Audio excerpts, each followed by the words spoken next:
আপনি পারলে আমার সাথে সরাসরি সাক্ষাৎ করেন, আপনাকে নিয়ে আমি বসে মানে কথা বলি।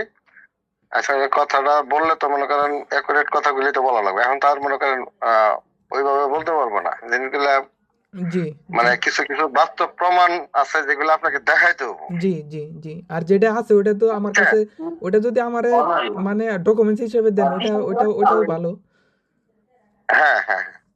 এখন মনে করেন অনেক ওরা তো আসলে আহ ঘুষ যেটা খায়, জি ঘুষ তো আসলে প্রমাণ রাখে ঘুষ খায় না। জি তো মানে কথার সাথে কিছুটা বাস্তবতার মিল আসলে আছে কিনা এটা আবার মনে করেন পরামর্শ ক্রমে এটা দেখা লাগবে জি জি যে জি আসলে এই ঘটনা এইভাবে এই করছে। জি এখন এইটার বাস্তবতা মানে কিভাবে কি করা যায় বা ওইভাবে মানে নেওয়া লাগবে। মানে ওইটাই যে তাই না? আপনার মেলান্দো থানায় ওসি শফিকুল ইসলাম সম্রাট থাকা অবস্থায় আপনাদের হ্যাঁ কাছ থেকে কিভাবে তারা, সে পুলিশি নির্যাতন করছে এবং কি করছে, হ্যাঁ হ্যাঁ হ্যাঁ হ্যাঁ। এটার আপনি নির্যাতন করছে, বর্ণনা। কিভাবে টাকা পয়সা নিছে জি জি সেটা বিস্তারিত। খালি খালি মেলন্দ থানায় আমাকে বলতে একাই না, জি আরো আরো কয়েকজন ব্যবসায়ীকে এইভাবে মনে করেন হয়রানি করছে এবং কি মামলার ভয় দেখে জি ওদের কাছ থেকে মনে করেন মোটা অঙ্কের টাকা নিছে। আচ্ছা সেটাই।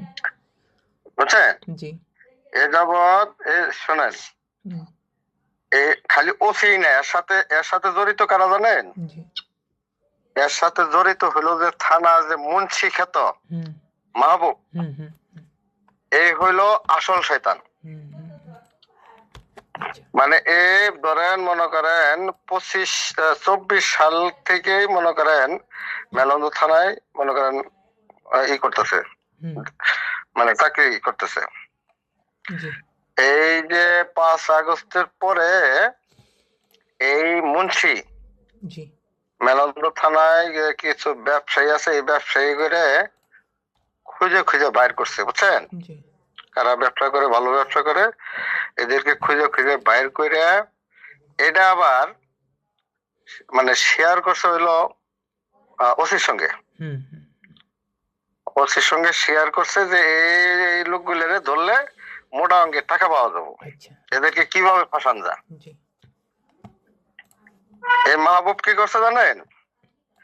মাহবুব মনে করেন ধরেন একটা ব্যবসায়ীকে মনে করেন টার্গেট করছে, হুম হুম হুম কইরা সেরে ওই ব্যবসায়ীর সাথে, মানুষ তো মানুষের সাথে সুসম্পর্ক থাকে দুঃসম্পর্ক থাকে, জি দুই থাকে থাকে না। জি মানে এই মাহবুব কি করছে, কার সাথে কার সম্পর্কের অবনতি, জি এই অবনতি সম্পর্কের লোকগুলোকে ম্যানেজ করে হুম হুম এই মাহবুব মনে করেন ওদের দিয়ে মনে করেন থানায় এটা মনে করেন লিখিত অভিযোগ করাইছে। আচ্ছা করানোর পরে পরবর্তীতে আবার মাহবুব বা ওসি ওদের কাছে ফোন দিছে, "এই আপনার নামে অভিযোগ আছে, থানায় আসেন।" হুম হুম বুঝলেন? হুম এখন তো যারা এই ধরনের যারা পড়ছে তারা তো ভীত সন্ত্রস্ত হয়ে গেছে গা, জি দেশের পরিস্থিতি ভালো না। এখন তাইলে কি কারণ হবো? মাহবুব আবার বলছে যে এটা মিট করেন। হুম এই মিট করবার অজুহাত দেখে এত টাকা দেন, এত টাকা দেন, এত টাকা দেন, হুম হুম হুম এইগুলো এইভাবে অনেকের কাছ থেকে টাকা পয়সা নিছে। আচ্ছা আপনি একজন ভুক্তভোগী। আমার কাছ হুম থেকে শোনেন, আমার কাছ থেকে কি করছে জানেন? জি এ যাবৎকাল জি ধরেন ওসি যে শফিকুল ইসলাম তো জয়েন করছে বোধহয় গত বছর হয়তো, মানে ইয়ার থেকে, ডেটটা জয়েনিং ডেটটা মনে নেই। তবে আমার সাথে জয়েন করে সাইরাই মাহবুবের চক্রান্তে জি আমার কাছে 2 কোটি টাকা দাবি করছিল আচ্ছা চাঁদা। আচ্ছা